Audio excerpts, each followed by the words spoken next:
So we are going to continue our sermon series on prophets, priests, and kings by looking at this story of Jonathan and David that we find in the Old Testament. And I want us to begin by really thinking about this idea about friendship. How many of you, from the youngest among us to the oldest, have a friend? How many of us have friends that we might say we love as much as members of our family? How many of us have friends that sometimes we love more than members of our family? For those of us who have had a few more orbits around the sun than others, how many of you have the kind of friendship that would be described as deep, abiding, self-giving, loving, that helped shape you, but because of the natural rhythms of life and because things change, you don't get to spend as much time with them as you would like, or you're not able to be in their presence.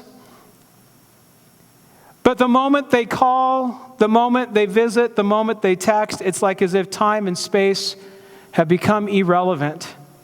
And it's as if you've never missed a moment. How many of you have friends like that? Good. So the word friend, like many in our language, has meaning. But oftentimes, because of our own cultural context and because of all the competing voices, it also becomes convoluted. But we want to think about it the other way. We want to think about the term of friendship in its fullest sense of the word and the way in which we just described. Between the kind of friendship that has a perspective or a quality of being timeless and even eternal. And that's the kind of friendship that we want to take a look at today. So our biblical text, like many of the others we read, focuses on just one little snapshot of a much heavier scene. And there's more that's going on than what our ears heard and our hearts received as Melanie read God's word to us.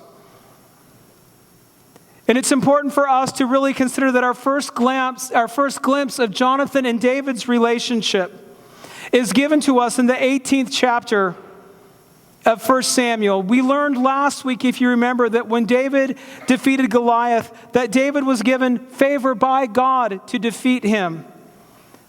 That David conquered not in his own strength, but through God's strength, as God's representative for the people. It was God who made David mighty and victorious in battle.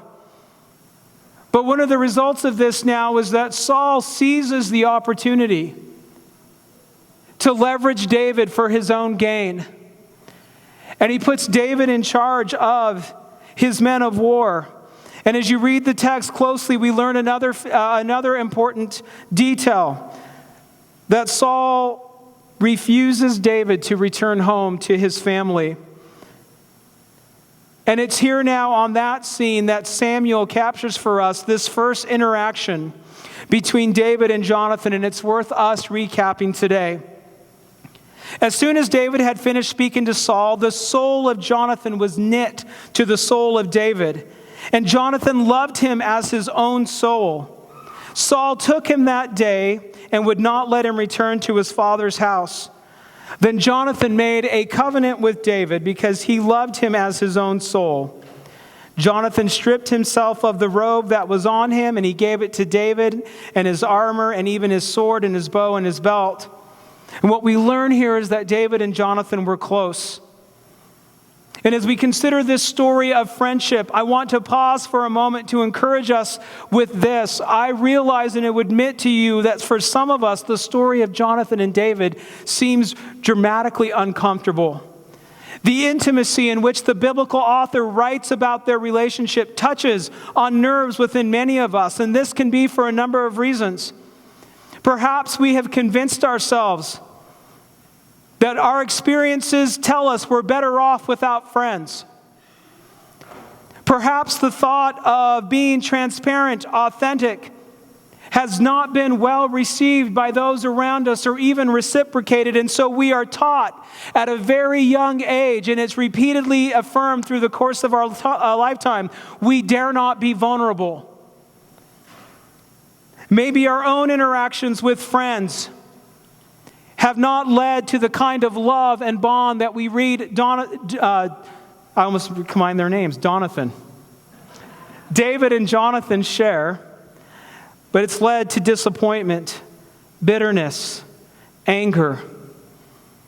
And left unchecked, the adversary of our souls cultivates with a sense of isolation and betrayal. Hear me this morning. If that is the case for anyone here, my heart grieves with and for you.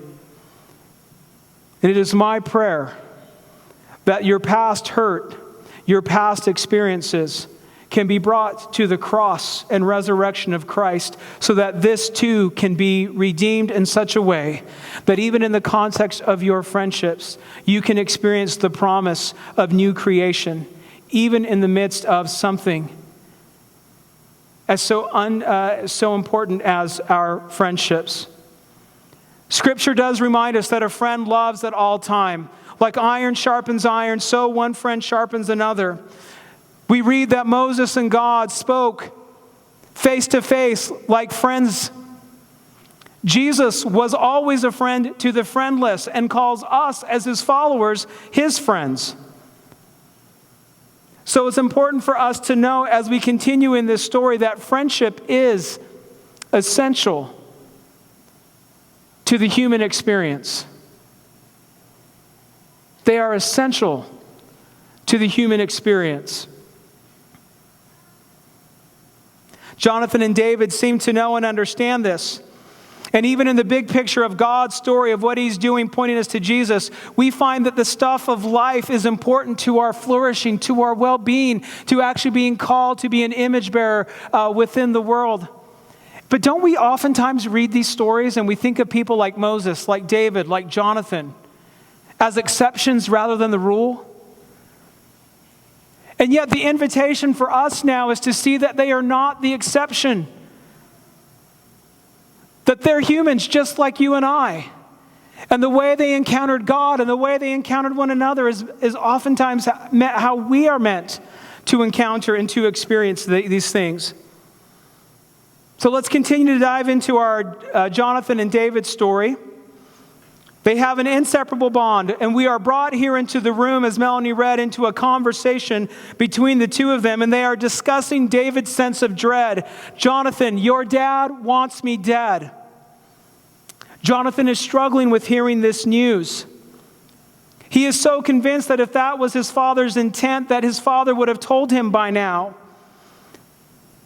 And there's good reason for Jonathan to think this. If you, in 1 Samuel chapter 19, Saul has already made his desire known to Jonathan and to others that he desires to kill David. Jonathan talks his father off the ledge. Remember, he loves David as he loves himself. And so he intercedes, he advocates, he risks himself by pleading David's cause to his father. And Saul at this point seems to relent.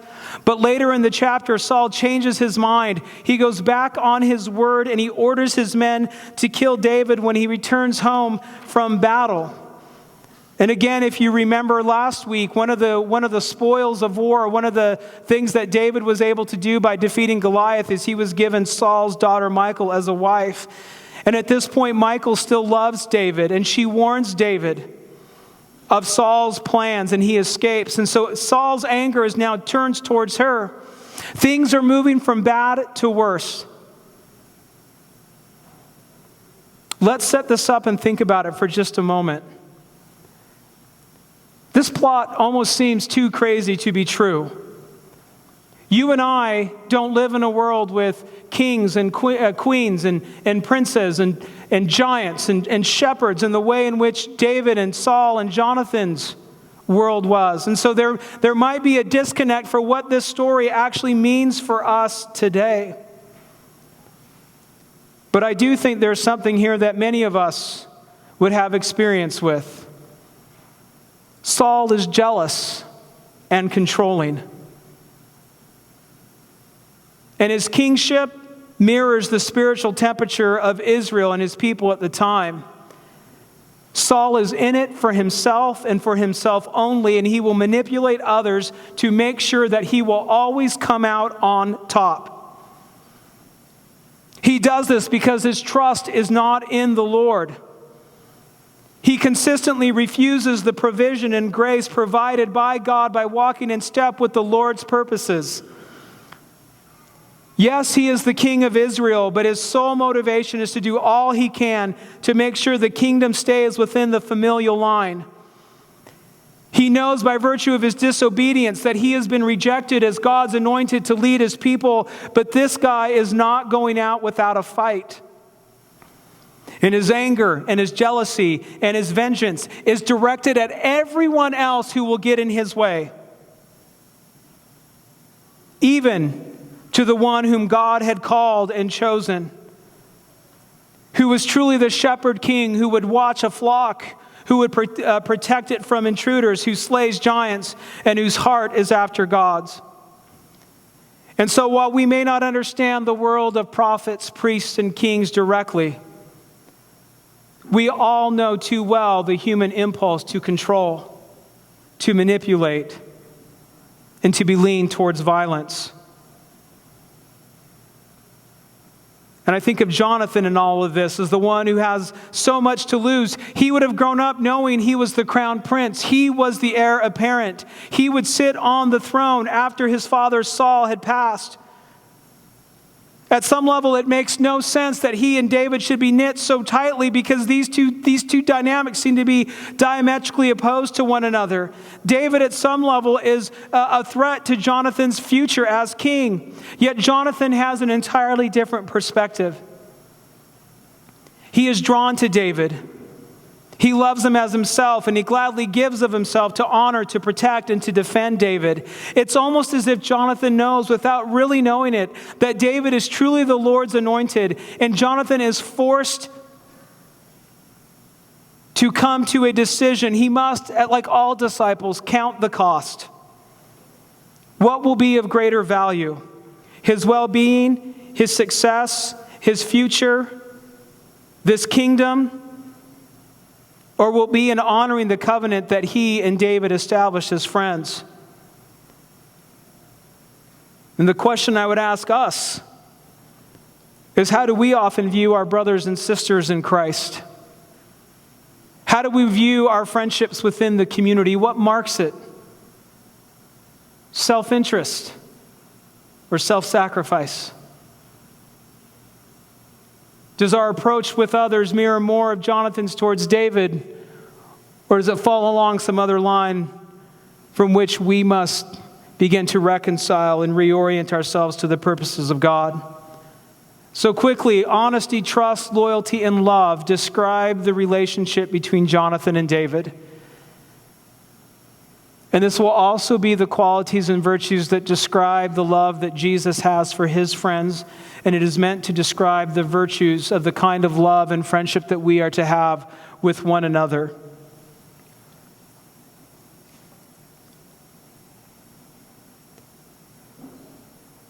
I want to spend just a couple moments reading part of the rest of this chapter because it gives us a window into this. The story of Jonathan and David is one of loyalty, trust, courage, self-giving love. It is a friendship that has not so much a happy ending. In fact, this will be at the end of this chapter. This will be the last time Jonathan and David actually see each other. But it has an ending that reminds us that through the mess, through the dysfunction, through Saul's desire to control and manipulate, God will keep his word, and God will keep his promises, and God will bring about a good end, and God will also show us the kind of relationships that truly matter in life. Jonathan and David here are an example of the kind of friendship we should all aspire to, and gives us a signpost into the kind of friend Jesus is. But let's finish this story. Jonathan and David come up with a plan in which Jonathan is going to find out whether or not Saul intends to kill David. And so to quickly kind of bring us up to speed, there's a new moon, there's a feast. We already learned that David was prohibited from going home. David is out hiding. And Jonathan and David come up with a plan in which Saul's heart, his motivation, would be revealed. Day one of the feast, David is not there. Saul assumes that it has something to do with the fact that perhaps he is ceremonially unclean and cannot come to the feast. Day 2, he doesn't show up again.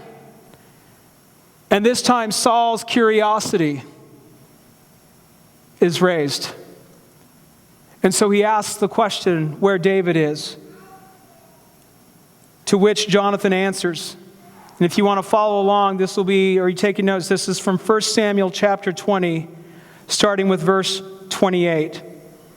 Jonathan answered Saul, David earnestly asked leave of me to go to Bethlehem. He said, let me go, for our clan holds a sacrifice in the city, and my brother has commanded me to be there. So now if I have found favor in your eyes, let me get away and see my brothers. For this reason, he has not come to the table.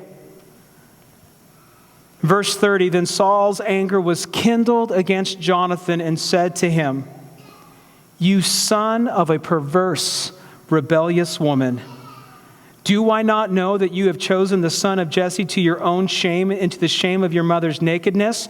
For as long as the son of Jesse lives on the earth, neither you nor your kingdom shall be established. Therefore send and bring him to me, for he shall surely die. Then Jonathan answered Saul his father, why should he be put to death? What has he done? You want to talk about a heavy dinner conversation? Listen to what Saul, Jonathan's father, does next. But Saul hurled his spear at him to strike him. So Jonathan knew that his father was determined to put David to death. Jonathan rose from the table in fierce anger and ate no food for the 2nd day of the month. And he was grieved for David because his father had disgraced him. Even in the midst of all of this, Jonathan's concern and his love is for his friend. So, what does this mean for us today? How does David and Jonathan's friendship speak to our own need for meaningful relationships? And how does Jesus show us what friendship looks like? So we're going to look at just a couple of ways in which our culture reminds us that we need and we want and we long for friends. So let's take a look. If you're familiar with these examples, you can raise your hand or do whatever. The first one I want to show you is this. Who knows who these two are? You don't be embarrassed. You can own it. I might watch this. No, I'm just kidding. Who knows who these two are? Yeah. Get as many generations as possible in this. Captain Underpants. Harold and George. Friends. All right, now I'm not trying to indict anybody, but some of you guys might be more familiar with this group of friends. Right? What was the theme song? Thank you for being a... And you know what, man? Betty White still rocks it, doesn't she? I mean, she is cool. She's doing Snickers commercials. She's still like, she still has a lot of street cred. But the Golden Girls, friends, a community, right? Okay, don't judge me. But these four, all right? Right? This show contains graphic stupidity of lifelong friends who seek to embarrass one another. Yes. Don't watch it because then you'll judge me for watching it. But what makes the show work is that they are friends. There is something deep that connects them to one another that makes the embarrassment not only ridiculous, it actually connects us. And of course, you can't talk about friends without talking about friends, right? No one told you life was going to be this way. Right. Don't we all wish our lives looked like that? That we were all well-groomed and that our lives' issues were resolved in 30-minute sound bites? But what connected us is like we felt like we knew them, didn't we? And so we see this, our culture tells us of the value for friends. Now, a couple of my favorite movies. Okay, good. Tombstone. One of my favorite scenes in all of this is there's this shootout, and Doc Holliday, who's played brilliantly by Val Kilmer, is suffering from his health condition, and they're at this shootout, and he's coughing up, and he's just all sick, and one of the guys at the shootout is like, "Doc, why are you here?" He says, "Wyatt Earp is my friend." To which the other man says, I almost quoted it, and then, yeah, there's kids, right? "Heck, I got lots of friends." To which Wyatt answers, "I don't." And there's a picture of friendship, of deep loyalty, of trust. And I thought of this friendship as the one that quintessentially describes Jonathan and David's to me in a way that connects us to this story if we would let it, and that is of Frodo Baggins and Samwise Gamgee. Two hobbits, set on a journey to destroy this ring, in which they go through all of the danger. They get their bodies, their lives immersed into this mess, and they carry and they love one another and they protect each other, and there is conflict, and sometimes they're even sideways with each other. And yet their friendship is the thing that is a lasting grace throughout this journey that they were called and chosen to walk on. It is Sam and Frodo that, again, I think points us to a closer reality of the kind of love that David and Jonathan have. And all of this now points us to Jesus. Jesus, the friend of sinners. And I've used this portrait by Caravaggio before, but I'll leave it up as a focal point. This is the calling of St. Matthew. And one of the things that Jesus was known for was his friendships. And the reason he was known for his friendships is because they were all the wrong kinds of friendships. Now, I'm not a country music fan, but I have heard of Garth Brooks. And he has a really old song that talks about that he has friends where? In low places. And if there was anything that just described the kind of friends Jesus made, it was friends in low places.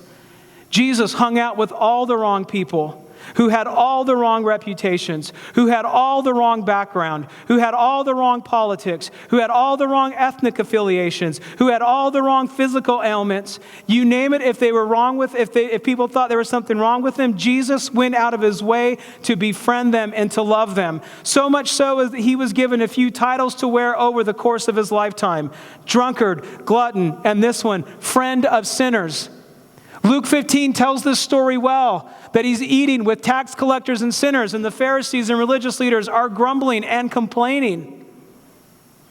You see, to share a meal, to bring into one's home or to go into the home of someone who was considered a tax collector or a Gentile or a sinner, was seen as an endorsement of that person in the most affirming and life-giving sorts of ways. And there was a real sense that if you engaged with someone who you knew was living outside of God's economy, that there was a chance that you might pollute me, that you might make me unclean. And yet Jesus now here flips the script. Jesus understood the economy of the kingdom of heaven. Jesus lived by this rhythm and this economy of grace. And these tax collectors and these sinners who were seen as being a threat to what God wanted to do within humanity, were now responding to this message. They were hearing the message that God's kingdom was now breaking into the world, and those whose hearts were poor in spirit, those whose hearts hungered and thirst for righteousness, those hearts who hungered for peace were all welcome. And in doing so, these tax collectors, these sinners, all the wrong friends began to respond to this message of Jesus. Jesus became their true north. They understood him as not only welcoming them, bringing them to the table, inviting them to participate, but they also saw Jesus as their friend. And they began to allow the Spirit to transform their own lives, moving from a self-centered point of reference to one that focused on God's purposes for all of us. And that is to love God with all of our heart, mind, soul, and strength, and to love our enemy as ourselves. And oh, by the way, Jesus will also answer,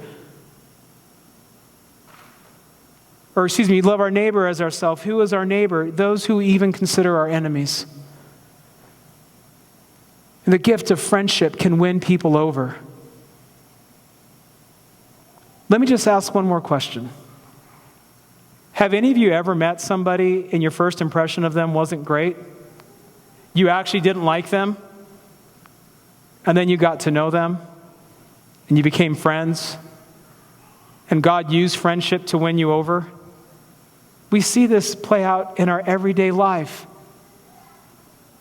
This is the transformative power of Jesus-centered friendship to our world. So quickly, Jesus scandalized those around him by the friends he chose.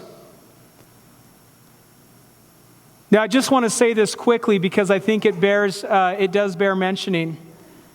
I grew up in a religious tradition where I was taught to be afraid of anybody who wasn't a Christian. That somehow to be friends with them was to somehow betray or to undermine my commitment and fidelity to Jesus. And I had this verse from the book of James misquoted to me most of my life. Don't you know, friendship with the world is enmity with God. You cannot be friends with the world and friends with Jesus. Church, hear me when I say that there's nothing that can be farther and further, however dimension you want it, from what we see Jesus doing. What James is talking about here is this: that the church was actually using their spiritual position to simply pray for things that were couched in a self-motivated, selfish, self-referential way. So they didn't have in their own hearts and minds a concern and well-being for others. They were in it for themselves. And that's what James is critiquing. James is not saying that we should not be friends with those who are outside the community, because if that were the case, we would have no example to follow at all, because that is exactly what Jesus did time and again, and it's what we are called to do time and again.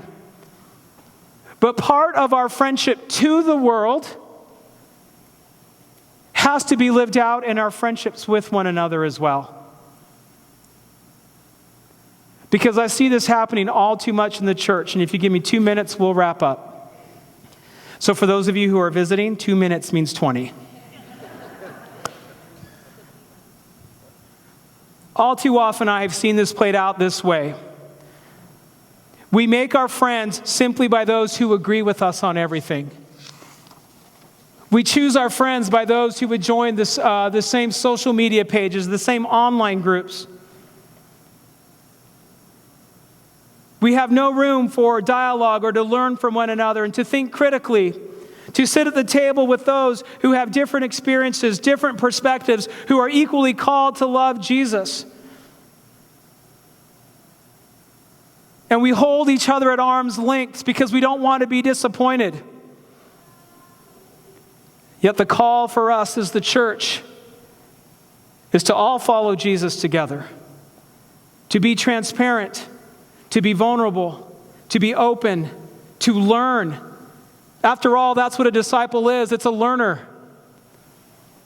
And as we do, we begin to learn to listen and to love and to serve and to grow. And then we can take that love out into our world.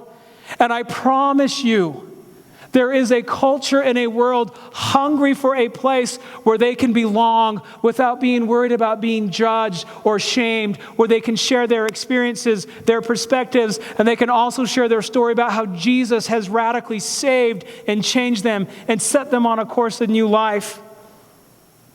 And so our calling then is to embody this friendship. How many of us have friends outside the church that we think, I wish I could have friends like that inside the church? Because I can be myself. Because I can say things without being judged. Church, it is time to flip the script.